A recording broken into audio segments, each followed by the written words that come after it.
Hola mi gente, mi nombre es Isidro y estás en Energizando. El día de hoy vamos a comenzar una serie nueva acerca de accidentes nucleares y específicamente vamos a hablar del accidente nuclear más grave que ha ocurrido en territorio norteamericano. Espero que les guste. Comenzamos.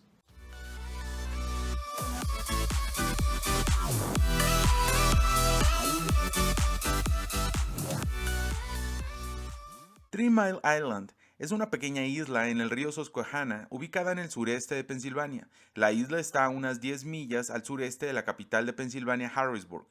Fue el hogar de dos plantas de energía nuclear, originalmente propiedad de General Public Utility, el proveedor de electricidad del sureste de Pensilvania en la década de 1970. Desafortunadamente, uno de los reactores de Three Mile Island sería famoso por producir el peor accidente nuclear comercial en la historia de los Estados Unidos. La primera unidad de la planta de energía empezó a funcionar en 1974 y la segunda en diciembre de 1978. Era un gran avance para la región, aunque nadie sabía nada sobre la energía nuclear, pero como había traído muchos empleos a la comunidad, todos estaban felices con la llegada de la planta nuclear. Era una planta equipada con el mejor sistema de seguridad de la época y todo el mundo, tanto ingenieros en la planta como personas en la ciudad, se sentían seguros hasta que... Miércoles 28 de marzo, 3:53 am. La unidad 2 de Three Mile Island estaba operando casi a plena potencia, 97%. Sin el conocimiento del personal de la sala de control de la unidad 2, las válvulas de agua de alimentación de emergencia a los dos generadores de vapor dentro de la contención se habían dejado cerradas después de un ciclo de mantenimiento.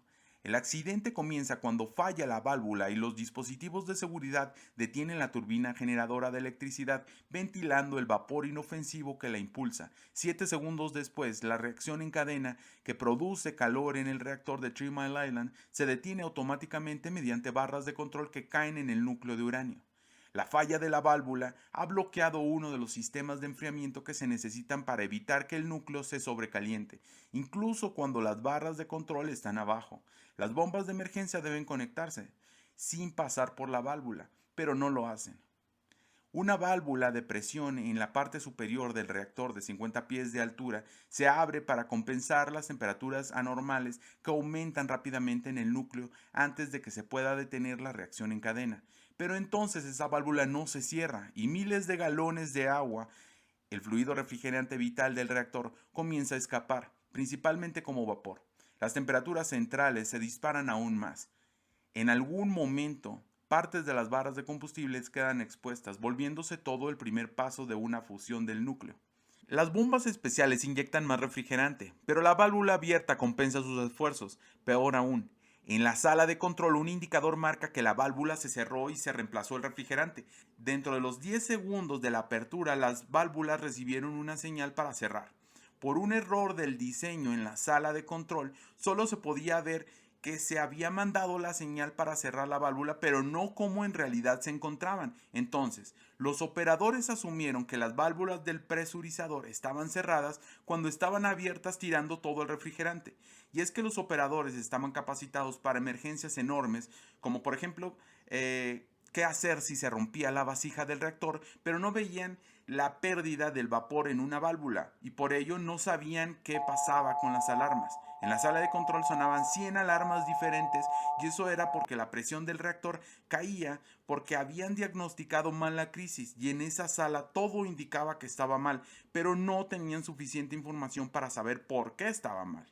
Los operadores no se dieron cuenta, pero la caída de la presión del presurizador significaba que se podía formar vapor en otros lugares, por ejemplo, dentro de la vasija del reactor o en las tuberías del presurizador.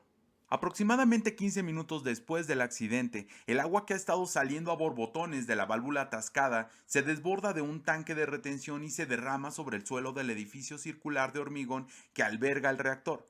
Es altamente radioactivo, pero como el edificio cuyas paredes tiene 4 pies de espesor está sellado, nada de la radioactividad se escapa. El problema es cuando una bomba de sumidero se conecta solo minutos después del comienzo del accidente, succiona el agua derramada, ahora de varios pies de profundidad, y la desvía hacia un contenedor sellado en otro edificio. Pero ese contenedor se desborda. Cuando el fluido golpea el piso del segundo edificio, donde nunca debió estar, los gases radioactivos brotan y el sistema de aire acondicionado los expulsa al aire fresco de la primavera del valle de Susquehanna.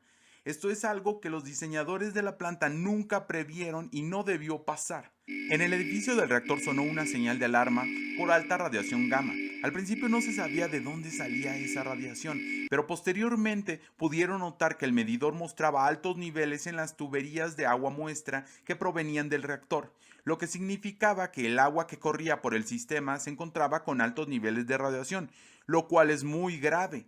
El hecho de que sea una central nuclear no significa que vas a tener radiación paseándote por todos los edificios, y eso estaba ocurriendo en ese momento.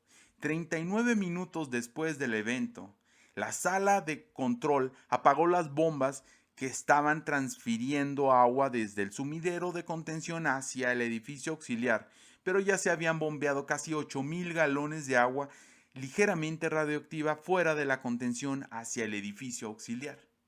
A las 6 de la mañana se disponía de pruebas de que las barras de combustible habían sido descubiertas, pero no se sabía cuánto. Su revestimiento estaba comprometido y los elementos cerámicos, mismos que estaban diseñados para soportar temperaturas superiores a 5,000 grados Fahrenheit, como 2,750 grados Celsius, y se habían derretido.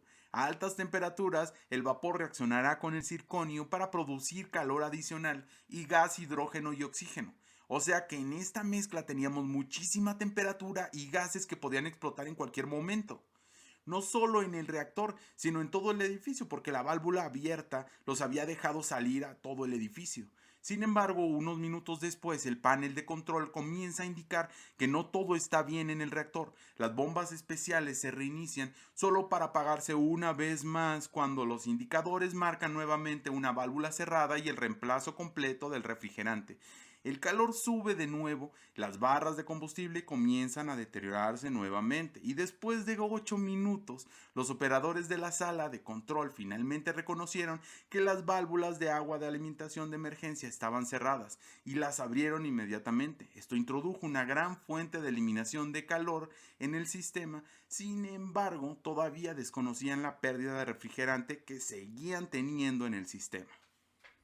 A las 6:22 am, al amanecer en 3 Mile Island, uno de los 4 operadores de la sala de control descubre la válvula atascada, la cual es finalmente cerrada a la fuerza, lo que permitió eliminar la ruta de fuga del presurizador. Hasta este punto, muy pocas personas fuera de la sala de control saben del accidente. Algunos científicos, técnicos y ejecutivos de MedEd han sido convocados apresuradamente por los preocupados operadores de la planta.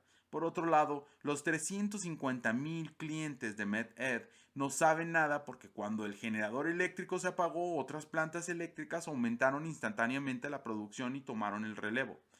Pero ahora, alrededor de las 7 am, con la radiación flotando hacia los pueblos ribereños cercanos de Goldsboro y Royalton, así como hacia Middletown, los funcionarios de MedEd comienzan a llamar a las autoridades de protección civil en los condados circundantes y en la capital Harrisburg.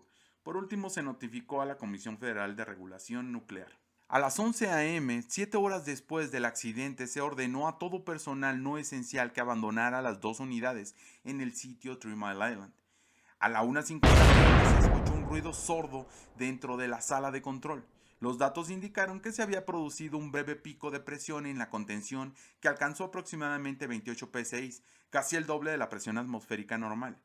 Los operadores atribuyeron el ruido a una compuerta de ventilación que se cerró abruptamente y el pico de presión a una anomalía en la grabación de los datos. Ahora se sabe que el pico fue causado por una explosión de hidrógeno en los tramos superiores de la contención. Más tarde ese día, los operadores pudieron inyectar agua en el presurizador a través del sistema. Esto proporcionó suficiente agua para volver a humedecer los elementos combustibles y sumergirlos por completo. Se redujo la burbuja de vapor dentro de la vasija del reactor y los operadores pudieron reiniciar al menos una bomba.